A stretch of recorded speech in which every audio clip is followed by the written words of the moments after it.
Hi everyone, hope you're having or had a good day. I am here to introduce our next project, which is called Roxy's Journal of Stitchery Volume 2. So what I've done here on this page is I've brainstormed all the types of information that I feel like would be helpful for you to know. What I'll do is I'll take a image of this page and I'll post it onto Instagram and also into our Facebook group as well. So just so you get an idea of what's going on. And then a little bit after I post this video, Rach is going to post one as well, talking to you about the different things that should be gathering for the project. And I think she's going to talk about her first page. Okay, so it's Roxy's Journal of Stitchery. We're calling it Volume 2. It's presented by Roxy Creations. That's Rachel and Sarah. And we have special guests, which of course is Juju. And we've got our lovely friend Lisa Mattock. That's known on Mattock. Also known as Forage, which is her business name. You might be familiar with her.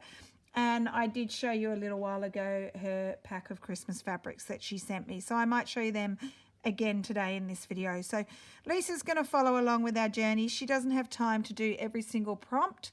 But some of the things that Lisa does do lends themselves really well to this project. So we're going to be sharing that with you so that you can get some inspiration. And I certainly know that Lisa has her beautiful Christmas packs, which are in her store. So I will post a link to her website where you can buy those packs. And, you might just want to top up on some things. So just to explain this project, it's going to run a little bit differently to the last one. This time round, we're going to be a little bit more prolific in our stitching. And our aim is to get 2 blocks done a month. So we will give out 2 prompts a month on the first and third Wednesday of each month. And in addition to our 2 prompts, we will also give what we're calling a feature. So we're giving 1 feature per month. And we will announce that feature on the first Wednesday of the month. So on the first Wednesday, you'll have your first prompt for the month and you'll know what your feature is. So just to give you an idea of what we mean. So if you're doing the Christmas journal, our prompt might be a Christmas angel. And then the feature might be that you have to make a tag that month. So it would be a fabric tag that somehow will be incorporated into one of your pages. So you might do it on the first prompt with the angel. You might choose to have a tag somehow built into that page, or you might choose to put it into your second prompt. So we're challenging you with our features we're really mixing up the Stitchery journal with junk journaling ideas, and so we've brainstormed some different ways that we can kind of cross that over. So it'll just be a bit of fun, something different. And with this project, we are not giving any suggestion of background, so it is completely up to you. So the last project, obviously we gave a background prompt each month. With this project, the background is completely up to you. Okay, so you get to decide if you want to do the Christmas or the winter themed journal, or you might choose to do a mix of both. So I've already been having a chat to Rach and we have brainstormed our themes. We've got 12 themes for Christmas and 12 themes for winter. Some of those themes could be crossed over because they don't have to be Christmas necessarily. But we have alternative themes for winter. And you might decide that you don't like the Christmas one, but you like the winter one better, so you go for the winter one. And then the next prompt, you really like the Christmas one, so you go for that. So it's totally up to you. Okay, so the idea is that we are again going to do a hardcover journal. So I'm going to show you, because I haven't unwrapped this yet. I got this from Rach. So this is an old Italian book, and because we are going to be trying to do two pages a month. Just take that off. That one was for me because there was one for Mum as well. Thanks, Rach, for the antique books. This one is a similar size if I compare to my other one, but you can see it's smaller. It's a little bit smaller. So if we have a look at the cover there, can you just see there? So my Reader's Digest was just a little bit bigger and a little bit wider as well. So I'm going to go for a smaller, oh, those page colours are nice. She's left me some of the old pages in there, which I'll have to keep. Let's see if it's got a year. 1895, this book cover. Cool, I like that you've left that old page there for me. Thanks, Rach. So I will clean out that, and I'm going to use the cover. That is really nice spine because I think it's leather. So I'm going to try and preserve the spine, and then I might do a little bit of embellishing something on the brown part because that's not as interesting. So my book this time, I'm aiming to do it a little bit smaller because with the extra pages in the month, it would just be a bit quicker for me to do because I get time poor once I'm back at work. So you have the choice, just like with the first journal. You can do the style where you make the signatures. So the signatures was the style I did where you'd make the four-sided page and then you stitch it in. So that style. Or you can do the concertina style, which is the style that Rachel did. So your choice, you can do whichever one you want, or you can do it totally differently. I saw one lady actually put all her blocks in a big strip and frame them, and they actually looked really good. They looked brilliant. So it's up to you what you do, but we're going for a hardcover book. This is volume 2. Our other journal was volume 1. So because we're going to have more pages, one thing you need to know is that you need a bigger spine. So for me, that spine is actually not that big. I'll have to see how I go. I don't want to ruin that spine because that's leather. So I don't want to wreck it. If that's not big enough for me, and it may not be because it's, let me measure. No, it's not even 2 inches wide. So I might find that this one's not big enough, or if I do want to use this book, I might find my book just stretches out a little bit. I might be okay with that. I'll see how I go. But if I want to change it, I'll change it. Because I am suggesting that you go for at least 2 inches. So this one here, if we just by comparison, this one is only 1.5 inches. And I ended up with 1, 2, 3, 4, 5, 6, 7, 8, 9, 10 pages in this one with the new prompt, like with the new prompts coming along. It's going to be a minimum of 14 pages. You're going to need at least 14 pages. So if you imagine that I had a whole nother signature in there, that'd be a little bit wider. So you might be happy to go with that and just put a band around it. Up to you. But in choosing your book, you might be a little bit more mindful that it needs to be thicker, or you might choose to take off this spine. You love the cover of your book, so you use the cover, and then you can actually create your own spine. And that's something that I'm pretty sure Rach would have a video on. So if it comes to it later on, we could link that video, or we could show you how to do that. So at least 2 inches I'd be aiming for. Okay, so to give you an idea of the pages, your first page, we're going to go with a title page again. It's up to you if you do or you don't. You don't have to. It's not compulsory. I think in Rachel's video, she's going to talk about her title page. I have no idea what I'm doing for mine yet, so that will come a little bit later in the journey. Then pages 2 and 3 will be your 2 July prompts. 4 and 5 will be your August prompts. 6 and 7 will be your September. 8 and 9, October. 10 and 11 will be November. 12 and 13 will be December. Now you need to end up with even numbers, so you can't end on 13 unless you just want a blank page. So you'll need an extra page, so you get to choose what you want to do. You might choose to do a double page. You might choose to repeat a page. You might decide that you want to add in an extra page based on the themes but of your own idea. You might want a prompt list. It'll be up to you, but you're going to need at least 14 pages. So if you are doing the concertina style book, which Rachel has shown, and I'm pretty sure she's going to go with that again, you need an even number of pages. So it doesn't matter whether it's 2, 4, 6, 8, 10, whatever. But if you're going to do every single prompt, you would end up going for 14 pages. Okay, so it just needs to be an even number for the concertina. With the signature style, you could do 14. And I could show you how to do that. Your signatures are each going to have 4 pages. So really the balance would be 4 times 4, 16 pages in total. So if you do go 4 pages. I'll go through this later on. You'll end up with 16 and you'll have to do some extra blocks. Okay, so totally up to you. All right, so the other thing you could do with this is you could leave out the title page or have the title page, put it on the inside cover of your book. That's actually a good idea. You could do your title page and attach it here, and then you could just have your 12 pages. You'd take off. Yeah, you'd take off that and you wouldn't need the extra, you'd be 12. That would actually work really well. I'm just thinking about that right now. That would work well if you're going to do the signature style. Okay, so I might even do that to show how to do that. And then the other thing I wanted to say with this was down here. I was going to say it. So 2 pages a month, is that too much for you?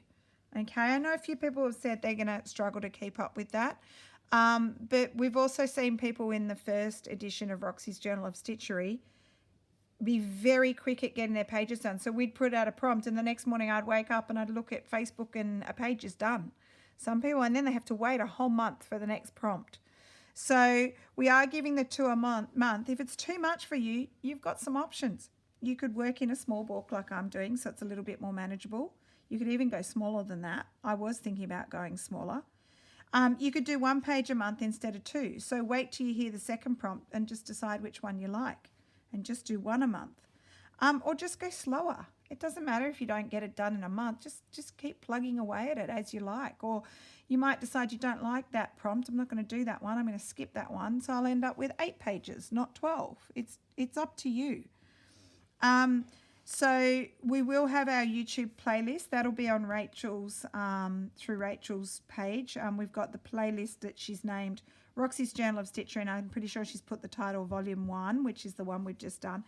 And then she'll create the playlist, which she's probably already done, Roxy's Journal of Stitchery Volume 2. So she'll create that, I guess, in the next day with our first 2 videos. So the YouTube playlist will be there. And for everyone on Facebook, we will remove the playlist from... No, we won't. I'll leave the playlist for Volume 1. I'll just make sure it's named Volume 1. I don't want to remove it because I know there's people that are joining every single day and many of them are starting the project from scratch. That's totally fine. I will add a second playlist to link to YouTube where we'll have Volume 2. So the Facebook group. We are keeping the Facebook group exactly the same. It is still the same group. So for all you people that are in it, it's not going anywhere. People that are doing Volume 1, the first project, you can post those as you go. It doesn't matter that we're into Volume 2. It stays the same, okay? I will just modify how it looks to adapt it to our Christmas wintry theme. Please only post pages that are related to this project and specifically to the prompts. Now, if you get towards the end of the project and you need to fill in those extra pages, and you'll see towards the end there's going to be a little bit of choice anyway, we're okay with you posting some different ideas that you've come up with because there will be some choice towards the end. What we don't want to see is random slow stitching. Love your slow stitching, but please not random stuff that's not related to this project. We're looking for the specific prompts. Okay, so there's other Facebook groups, lots of really good slow stitching ones that you can join if you want to share your other work. But for this project, that group is specifically, obviously, for what we're doing, the Christmas or the winter journal. Okay, and also to be the same thing for anyone who hasn't joined. If you're new and you want to join the Facebook group, you're very welcome to. I'd encourage you to. We're sitting on about, what was it? I don't know, 2,500 people or something now. As I said, I think in the past, we thought we'd be lucky if we got 200.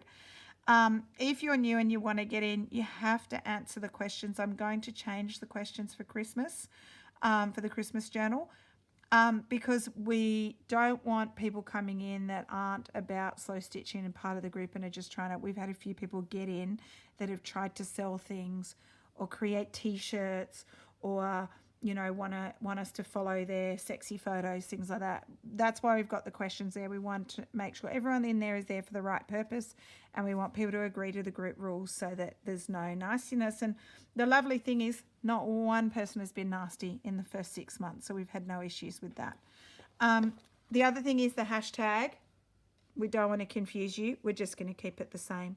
So you just keep putting in the hashtag Roxy's Journal of Stitchery, and we'll all be able to see your work. So I do encourage you, if you are on Facebook, to join the group if you haven't already, because there's so much amazing work in there every day, every single day. I'm not commenting on everything because I'm trying to get to as much as I can, but there's so much that comes up. I don't always get to comment, but I am trying to look at everything, and I know Rach is good at commenting on everything. I'm no good at commenting on my YouTube things. I do need to go through them. I know I'm several weeks behind again, and there's a few questions there I need to answer, so I will get to that.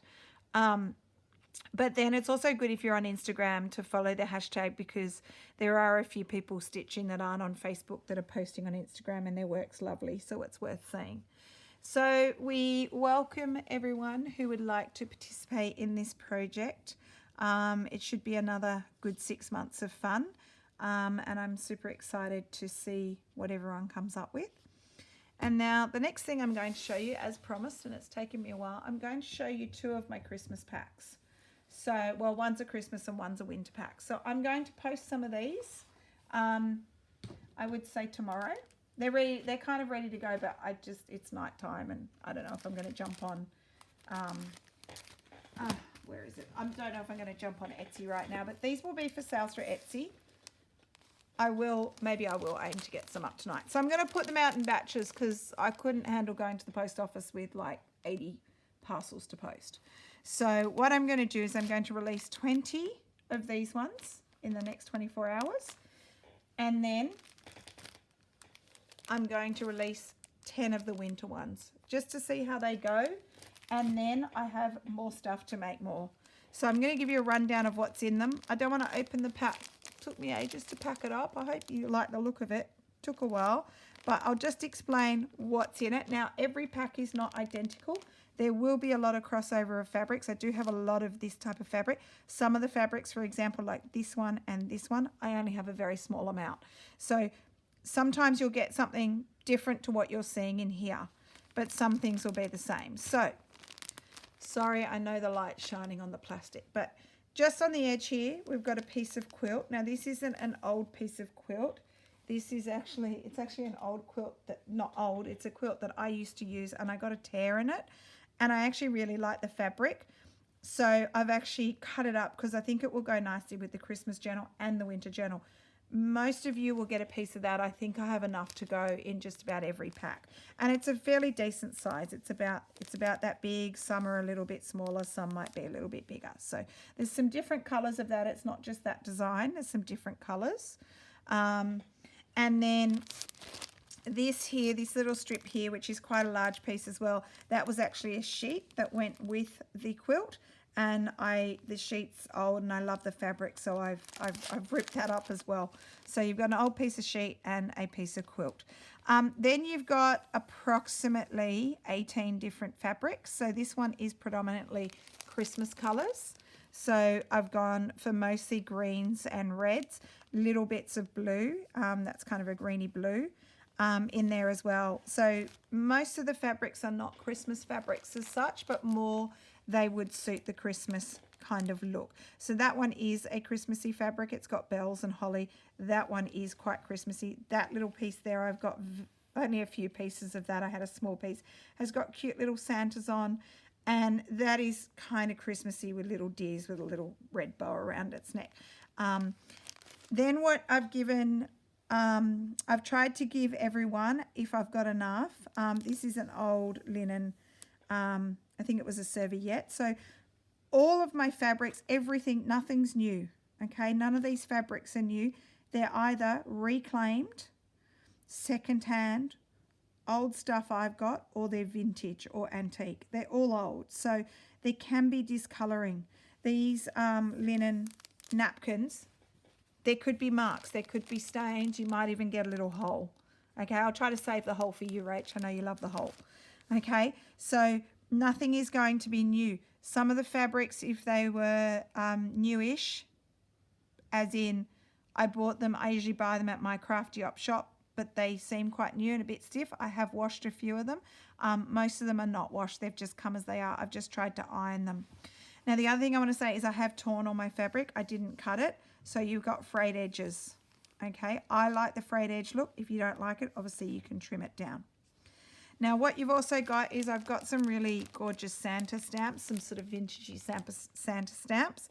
So everyone with the Christmas pack has a red Santa, and there's another one on the back I'll show you in a minute. And I've also stamped on just some twill tape, Merry Christmas. Some people will get Joy to the World, Merry Christmas, that kind of thing. So you'll get one of them as well. Okay, then flip over. This is the more exciting part, I think. So I've done some dyeing. I've been experimenting with dyeing bits of linen and lace and rickrack. And I've given you some, at least sort of 4 pieces that I've dyed. So this green trim here. Now the dyeing, I haven't tried to get an even dye. I actually use different dyes. So I used multiple shades of red, multiple shades of green. It's not going to be an even dye. Like this green piece here is a nice sort of solid piece. You'll see it is not an even dyed piece. You'll see where there's more linen under there. You can't see it at the moment, but whoever gets this pack, you'll see it's not evenly dyed. It's what I wanted. I didn't want it to be evenly dyed. I want it to be hand dyed. I love this ribbon here. This is a vintage, is this. And it's all discoloured in parts. That's where the label was, where it stayed white. I love this. It's a really old piece of like ribbon. It's cotton ribbon from England, and I got the whole thing. So I've done some dyeing of it. Sometimes you might get a plain piece like that, and some people are getting a dyed piece. Not everyone will get it again because I wouldn't have enough on here, and I do want to keep some for myself, but I've done a bit of dyeing of that. So you can see there's a red piece there. I've done eyelet sort of trims. I've done scrappy sort of cottony trims. Most fabrics that I've dyed are going to be natural fibres like cotton. There are some that might have had a little bit of synthetic stuff in. It's all old reclaimed stuff. None of it's new. All old. Okay, I did do some dyeing of rickrack, like that red piece I've dyed. I think I might have even dyed that green piece, and then I've given you a plain piece. I feel like I've given you the Italian flag right there. Then I've given you some old pieces of lace. Tried to give you a mix. That one I didn't dye. That was just green how it was, and there's some mix. And then we've got another stamped Santa just there. Okay, so I had a couple of cool vintage Santas. Now, along with this pack, with each pack, I've made a little embellishment pack. This is a bit of fun. So in here, I've gone red, white, and green. Everyone who gets the Christmas pack, I've done a little bell. They're old bells as well, nothing new. I've put in some different buttons just for some fun, little embellishments you might want to put on. I've given a few vintage red labels. I think there's 3 in there, 3 in each pack with different initials. Sometimes you might even get a number. And then a couple of other little trims, little flower, little decorative thing there. And like this red one, I'll just show you. I've done some red and blue ones of these. These have been dyed as well. I've dyed these. This one's a little, see how that one's a bit shiny? I don't know if you can see, but that would have some kind of synthetic or silk or something. And I'm actually surprised that the dye took so well to it. I've tried to, there might be a few loose fibres. I've trimmed off as much as I can see, but you might want to neaten it up further. So everyone gets a little embellishment pack. They took me a long time. Even all the beads and sequins, they're all reclaimed stuff, all things that I've hunted for in op shops, or nothing's new. So that will all be tied up. I've got to find my red and white baker's twine.